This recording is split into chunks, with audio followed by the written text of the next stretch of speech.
अगर आपको किसी काम को करने का सही तरीका पता लग जाए तो आप उस काम में महारत हासिल कर सकते हो, और वहीं अगर आपको सही तरीका पता नहीं है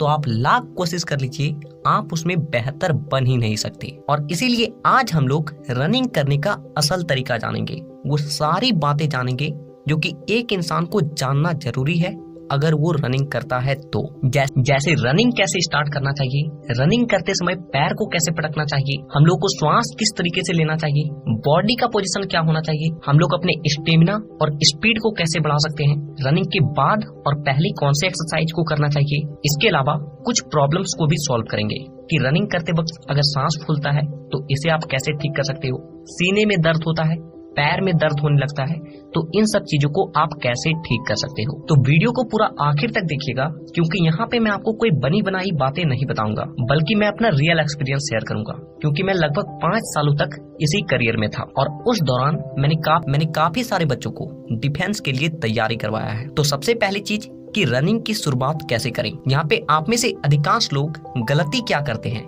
कि वो डायरेक्ट ग्राउंड जाते हैं या फिर रोड पे जाते हैं और रनिंग करना स्टार्ट, और कुछ देर रनिंग करने के बाद ही उसके पैर में दर्द होने लगता है, श्वास फूलने लगती है। और इसीलिए आप जब भी रनिंग स्टार्ट करें तो रनिंग स्टार्ट करने से कम 10 मिनट पहले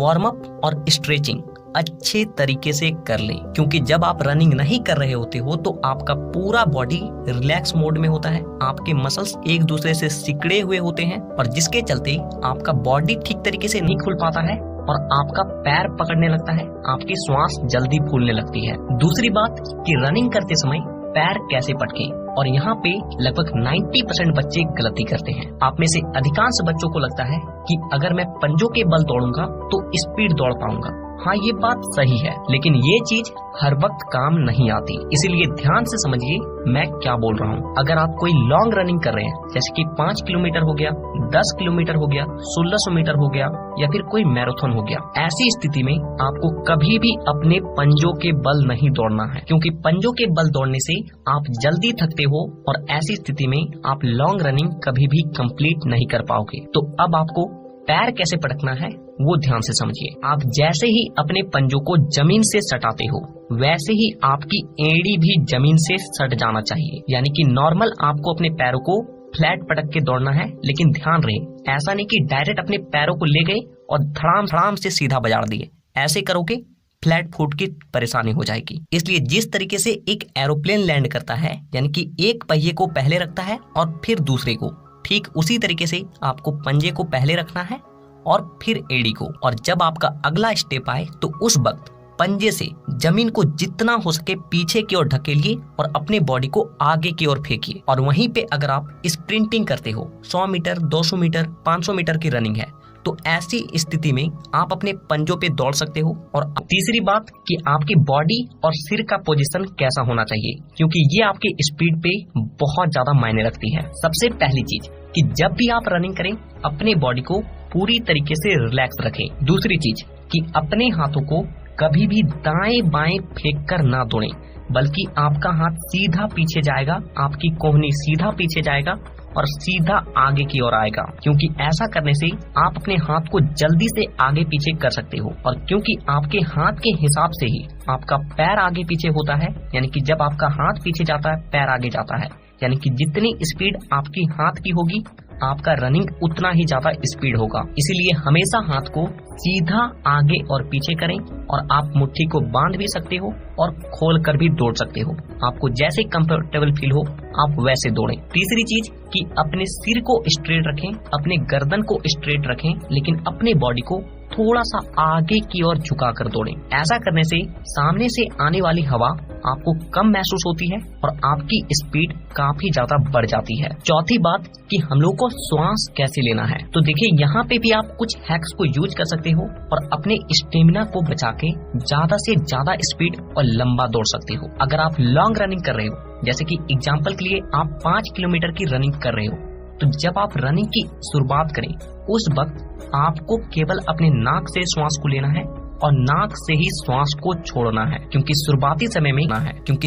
समय में आपके बॉडी में स्टेमिना एकदम पीक पे रहती है, आपका ताकत भरपूर रहता है और इसीलिए कम ऑक्सीजन में भी आपका बॉडी अच्छा खासा एनर्जी प्रोड्यूस करता है और आप जल्दी नहीं थकते हो। लेकिन जैसे ही आप 2-2.5 किलोमीटर रनिंग कंप्लीट कर लें और आपको थोड़ा थोड़ा फील हो कि अब आप थक रहे हैं, तो ऐसी स्थिति में भी आपको अपने नाक से श्वास को लेना है, लेकिन नाक से छोड़ना नहीं है बल्कि मुंह से छोड़ना है। और जब लास्ट के कुछ किलोमीटर बाकी रह जाए और आपको लगे कि आप बहुत ज्यादा थक चुके हो, तो आपको अपने मुंह से श्वास को लेना है, लेकिन मुंह से छोड़ना नहीं है बल्कि नाक से छोड़ना है। और जैसे ही लास्ट के 100 से 200 मीटर बच जाए, राम का नाम लो और नाक मुंह दोनों से श्वास लो और दोनों से छोड़ो और रगड़ के एकदम लास्ट के 100 मीटर कंप्लीट करो। अगर आप इस तरीके से अपने श्वास को लोगे तो आप लॉन्ग रनिंग को आसानी से कंप्लीट कर पाओगे, अपने एनर्जी को बहुत ज्यादा बचाते हुए कंप्लीट कर पाओगे। लेकिन वहीं पे अगर आप शॉर्ट रनिंग करते हो, स्प्रिंटिंग कर रहे हो, तो आप अपने नाक और मुंह दोनों से श्वास को लें और दोनों से ही श्वास को छोड़ें। और वहीं अगर आप एक मीडियम रनिंग करते हो, जैसे कि 1600 मीटर हो गया, 1.5 किलोमीटर हो गया, तो इसमें भी आपको अपने श्वास को बचा के चलना है, यानी कि लॉन्ग रनिंग वाला स्टेप को ही अपनाना है। शुरुआत के 400 से 500 मीटर आप अपने नाक से श्वास को लें और नाक से छोड़ें और बाकी आप नाक मुंह दोनों से लेकर रनिंग को कंप्लीट कर सकते हो। यहाँ पे आपको केवल ध्यान इतना रखना है कि लॉन्ग रनिंग में आप अपने एनर्जी को जितना बचा के दौड़ोगे, आप रनिंग को उतना जल्दी क्वालिफाई कर पाओगे। पांचवी बात कि कुछ लोगों का स्टेमिना बहुत ज्यादा लो रहता है, श्वास तुरंत फूलने लगती है, तो वैसे लोग क्या करें? सबसे पहली चीज, अपने खान पान को सुधारो, क्योंकि आपकी ताकत का आपके खान पान से सीधा संबंध है। दूसरी चीज, कंसिस्टेंसी मेंटेन। रनिंग करने के बाद ऐसे कौन से एक्सरसाइज को करें जो कि हमारे स्टेमिना को बढ़ाए, हमारे स्पीड को बढ़ाए, तो इसके ऊपर भी आपको हमारे चैनल पे वीडियो मिल जाएगी, आप उन वीडियोस को देख लें, क्योंकि रनिंग से पहले और बाद किया गया एक्सरसाइज आपके रनिंग को बहुत ज्यादा इफेक्ट करती है। सातवीं बात कि कुछ लोगों का श्वास बहुत ज्यादा फूलने लगता है, किसी का पेट में दर्द होता है, सीने में दर्द होने लगता है, पैर में दर्द होने लगता है, तो इन सब चीजों को आप कैसे ठीक कर सकते हो? सबसे पहली बात कि रनिंग करते वक्त सीने और पेट में दर्द केवल उन्हीं लोगों को होता है जिसके पेट में गैस जमी होती है, इसीलिए अपने पेट को ठीक तरीके से साफ करो, पानी ज्यादा से ज्यादा पियो, कुछ दिनों में आपका ये प्रॉब्लम अपने आप ही ठीक हो जाएगा। और अगर आपको बहुत ज्यादा दर्द होने लगता है तो एक बार डॉक्टर से जरूर मिल लें। दूसरी बात कि अगर आपका श्वास बहुत ज्यादा फूलता है तो इसके लिए आपको क्या करना है कि रनिंग से 10-15 मिनट पहले कहीं पे आराम से बैठ जाएं और इन दोनों प्राणायाम को करना है। पहला अनुलोम विलोम और दूसरा कपालभाति। दोनों प्राणायाम आपके फेफड़ों को एक्सपेंड करती है और जिससे उसमें ऑक्सीजन ज्यादा मात्रा में आता है और आपकी स्टेमिना पीक पे जाती है, आप जल्दी नहीं थकते हो। तीसरी बात कि पैर में दर्द होने लगता है, तो अगर आप एक बिगिनर हो, यानी कि अभी अभी रनिंग शुरुआत किए हैं,